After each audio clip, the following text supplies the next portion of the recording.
If my art has nothing to do with people's pain and sorrow, what is art for? Those words spoken by Chinese artist and activist Ai Weiwei, described as one of the definitive cultural voices of the 21st century, his works span a spectrum of materials and ideas. Newsmakers visits Frederik Meijer Gardens and Sculpture Park, discovering Ai Weiwei, Natural State.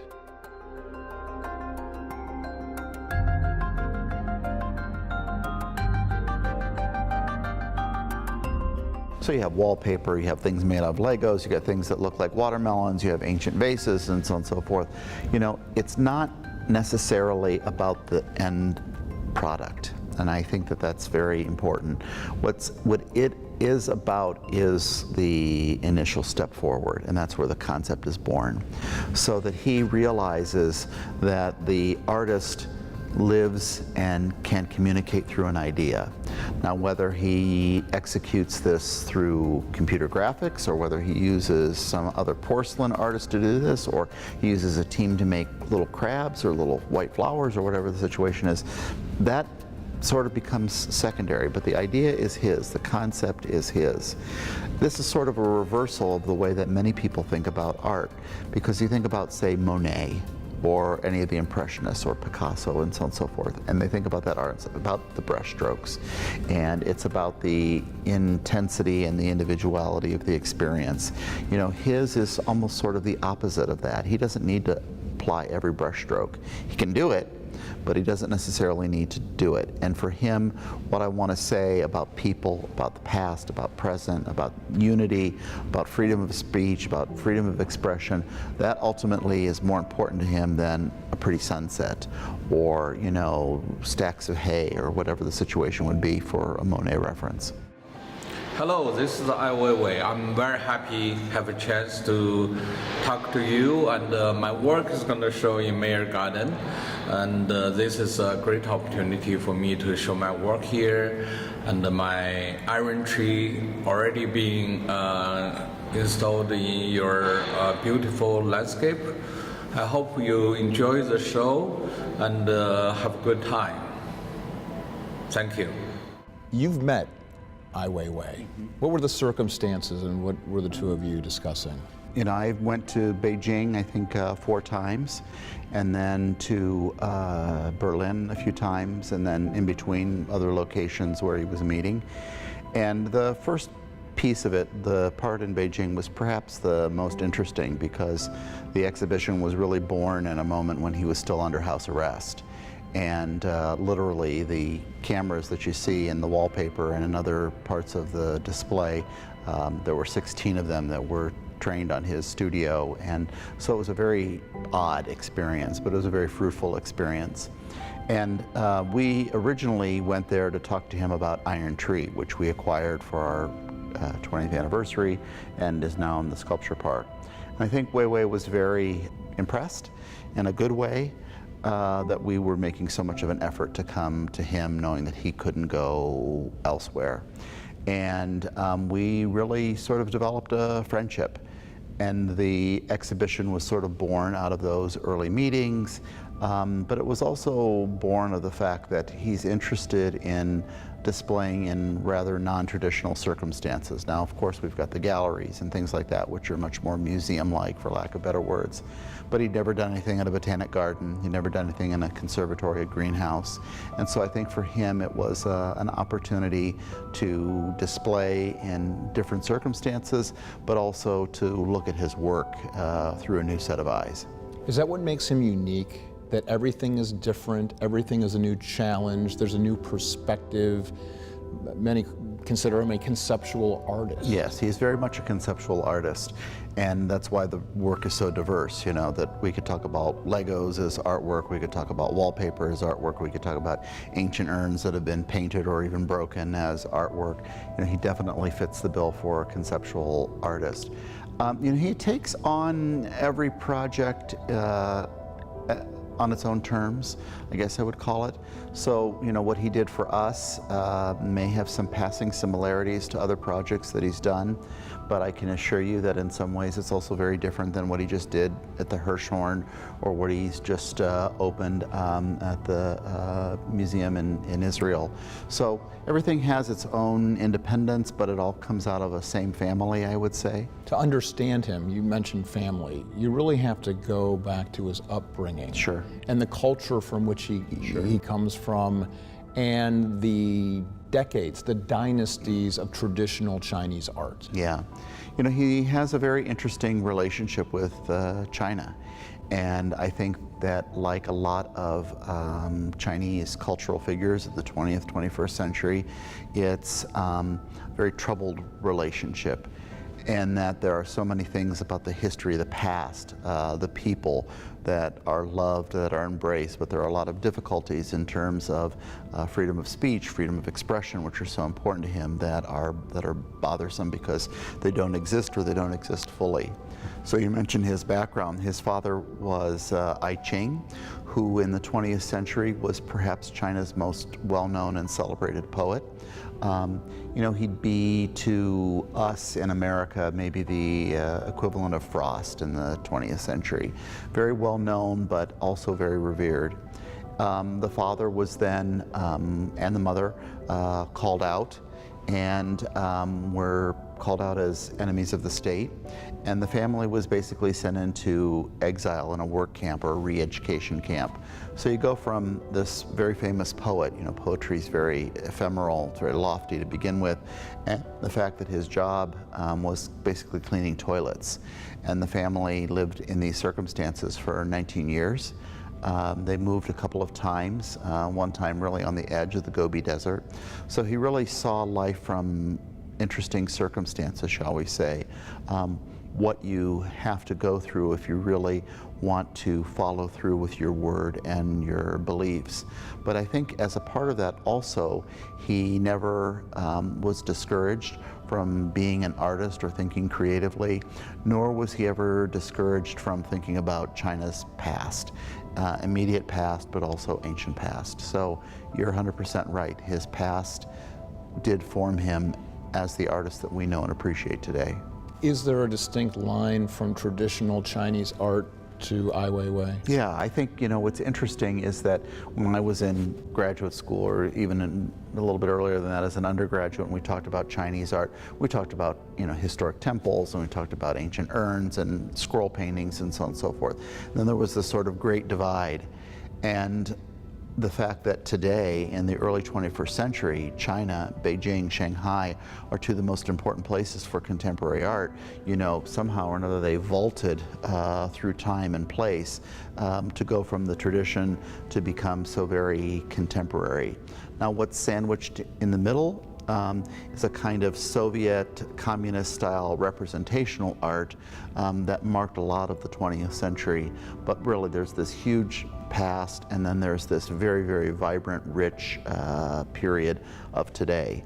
But the interesting thing is that Weiwei's probably more well-known outside of China than he is known in China. It's interesting when we talk about that arc of art in China, and behind us, there is something so startling about the sequence of photos of Ai Weiwei holding what I presume to be a Ming vase. Mm-hmm. And he lets it go and it smashes on the ground. Yeah, it's a Han Dynasty urn, so it's more than 1,000 years old. And basically Weiwei had the opportunity when there was this thaw in the late 70s to come to the United States, and he spent 14 years primarily in New York. And when his father was very ill and near death, he decided it was time to go back. And when he went back, he was very surprised at how much had changed and how much hadn't changed. And one of the things that really bothered him is how much of China's past was obliterated.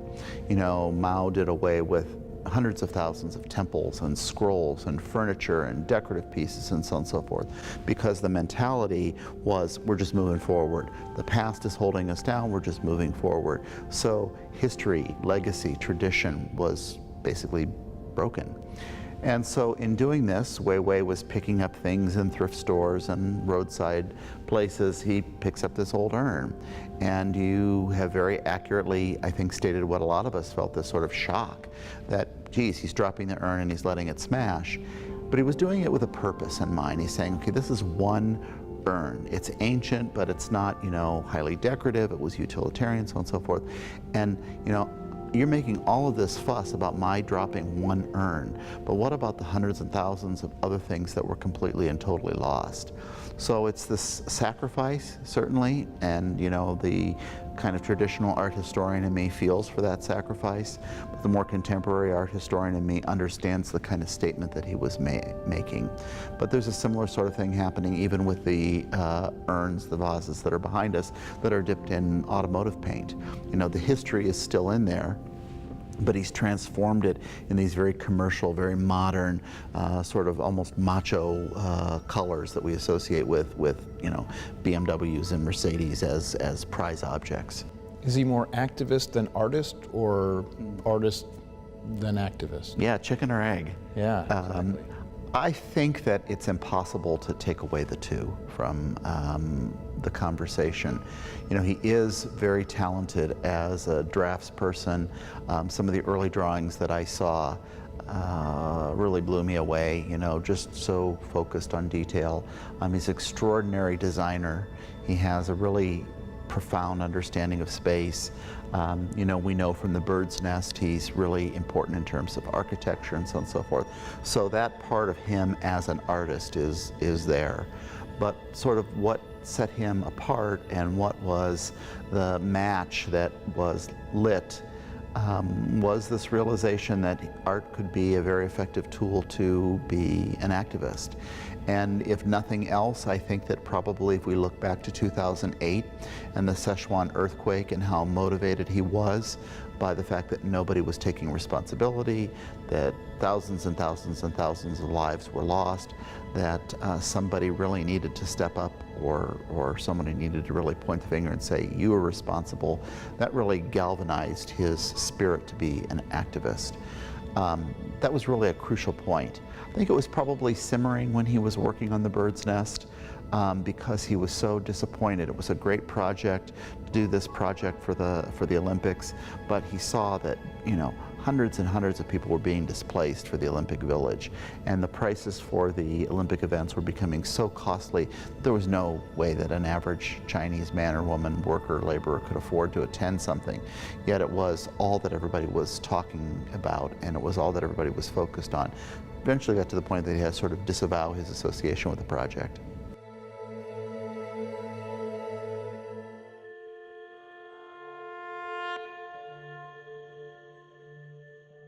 So he, like his father and his mother today, he is an enemy of the state. He is not seen in such warm terms. He was arrested. He was hauled away for 81 days. He still does not talk much about it. He's done some projects that narrate highlights. We don't know where he was. It was a very profound and upsetting experience, I think. And then he went through 4 years where he couldn't travel. And he had earlier chapters when he was embracing new media and he was on Twitter and so on and so forth. He was encouraged initially, and then it was all taken away. And then his name, his reputation, his works were completely banned from the internet in China. So he became almost a kind of non-person. And I've never asked him this, but I oftentimes thought about, is it better to have gone through the difficult periods that were actual and physical, or was it worse to have been this sort of non-person because you were so active and so vibrant? I don't know how he'd answer that question, but it's one that I have to ask him sometime if I remember. Ai Weiwei comes to New York in the 1980s, early 1980s? Late 1970s. He was there for most of the 80s. Mm-hmm. How would you describe him as an artist then? Yeah. Well, I think that number one, he was blown away about what the art world was and what America was. And he had a very traditional concept of what art was. It was much more representational. It came out of that whole sort of Soviet communist style of hyper-realism, you know, people charging forward, and you know, everything had to look like something. And then he gets to, you know, the United States, and he's seeing conceptual art, he's seeing performance art, and it was like, well, what is this stuff? And you know, how do I make sense of this? And so on and so forth. And so he was really, I think, during the New York period, in a kind of very intense sort of hothouse incubation. You know, he was doing sketches, he was drawing, and so on and so forth, and he began to do his first conceptual pieces then. The other thing that really blew him away is that he just couldn't believe how open the United States was. That, you know, people could protest. Yeah, they could walk down the street, and then there were signs, and there were assemblies, and you know, so on and so forth. You know, there's this. He took a lot of photographs during this period, made some little films during this period.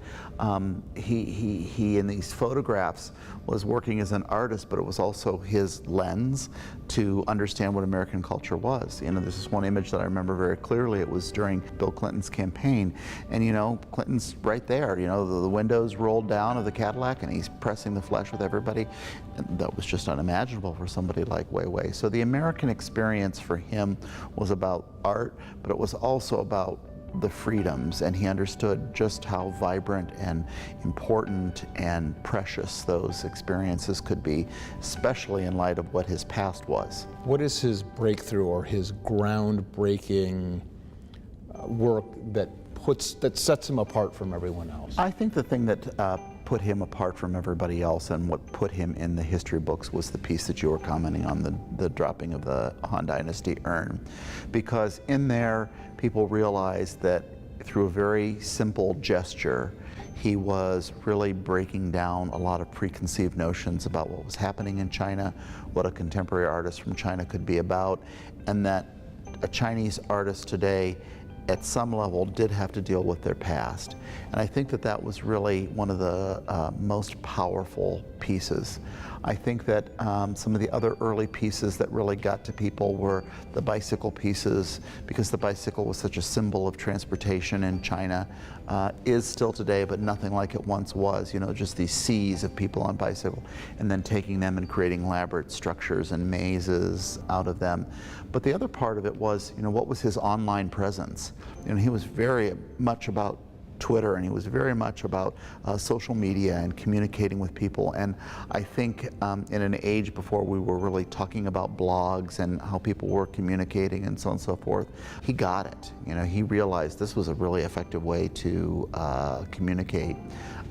So I'd say those would probably be the breakthrough projects for him in the 90s. There's the 1970s, 1980s Weiwei, and then there is this new technology, social media Weiwei. Is the art and the concept different in both places and time?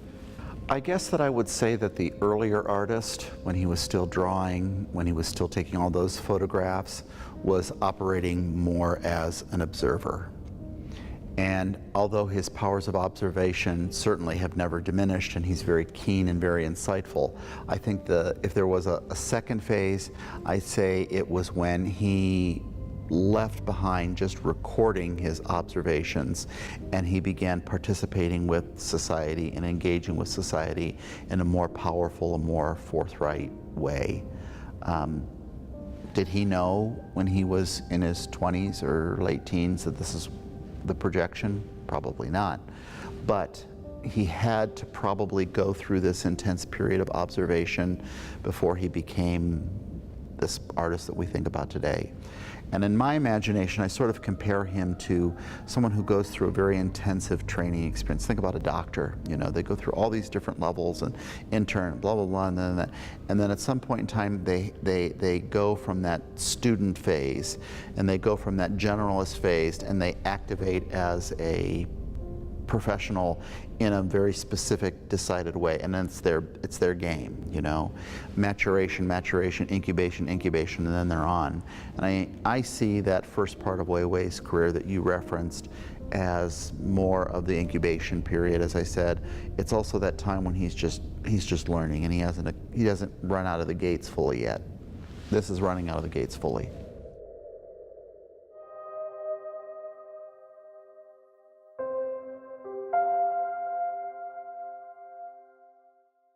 Who do you compare him to? What other artists do you? Today? Yeah.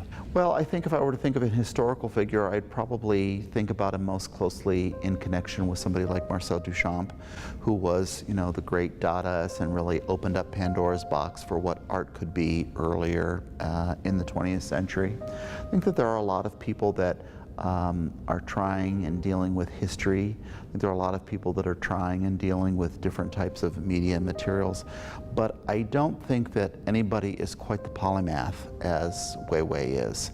And that's probably why he is in such demand and why he tries to fulfill that demand as best he can in terms of the exhibitions that he does all over the globe.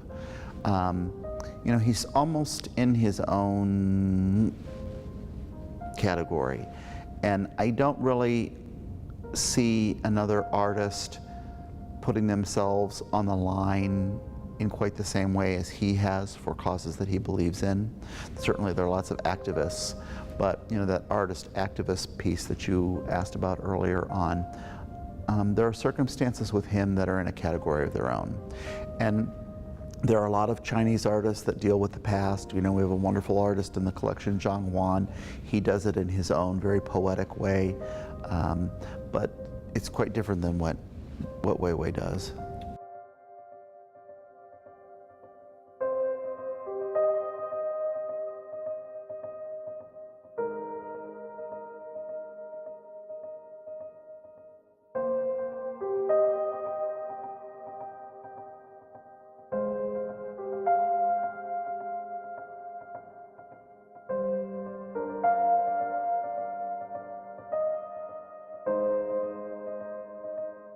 The watermelons are a metaphorical piece because you look at a watermelon from the outside and it's this beautiful sphere, very interesting, but then what you open up and find is very different, because a watermelon is full of hundreds and hundreds and hundreds of seeds, and it's full of this flesh, and it's a very different experience on the inside than on the outside.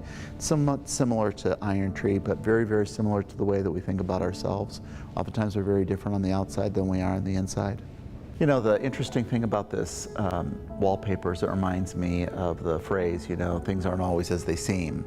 So you have people that come in here and the first impression is it looks like some very, upscale scarf, Gucci or Hermes or, some elaborate object, because it's gilded and it's decorative, and then you get up closer and like, holy moly, those are cameras, and oh my gosh, those are handcuffs, and oh my gosh, those are twisted pieces of steel, and you realize that all of these things are biographical, and that it's gold and it's fanciful and it's decorative and it has this relationship to consumer culture. But when you get into it, you realize this is some serious stuff. I mean, this is a guy that was arrested. This is a guy who was handcuffed. This is a guy who was followed. I mentioned that when I went there the first time, I think there were 16 cameras that were trained on his studio, and you realize, there's something going on in here, and it's not what I thought it was the first time. Did you get to sit with him while he's under house arrest? Yeah. Did you get a chance to see the seeds and to see who he is as a person, just interacting with him? We've spent a lot of time together, and it's certainly been one of the great opportunities and joys of my career thus far, that we've really developed a very close relationship, and I think we'd each describe the other as a friend. And I've spent a lot of time with his family, a lot of times with taught his son to play tic-tac-toe, to play the I Spy game, and let him just sort of relax. The thing that surprised me the most is just how soft-spoken he is. Now, he can get angry and he can be vociferous, but by and large, he conducts himself in a very calm, very reserved, very sort of peaceful state. And that really took me by surprise, because sometimes, artists can be very brash, they have a lot of energy, they have their ideas, and they're gonna just clobber you over the head with it. Not all artists are like that, but some are. So I was really surprised at just how, for lack of a better word, serene he was. He's a busy guy, especially in the period since he had his passport back and was able to travel. You know, it was very interesting because those times in Beijing were actually in some ways more quiet and more personal and more one-on-one. And then the places that we've been together since, when he's been free, so to speak, it's just overwhelming, you know. Every museum director, museum curator in the world seems like they've come out of the woodwork because now it's safe and now it's okay, you know. I can meet him in Paris, I can go and meet him in London, I can go and meet him in Berlin. You know, the stakes maybe aren't as high. I'm glad that I had that opportunity, and I think that it made this exhibition special. But I also think that it wasn't necessarily the logical move for him. I mean, the year before, he had an exhibition in Paris, he had an exhibition in London, he had an exhibition in Melbourne. You know, right now he's got an exhibition at the Smithsonian, he just opened one in Israel, you know, so on and so forth. You know, Grand Rapids doesn't quite fit into that in a logical way. But I think it was his commitment to us as we were committed to him early on, and not in the easiest period for him. Transparency and friendships. Yeah. Joseph Becker, thank you so much. Thanks for having me.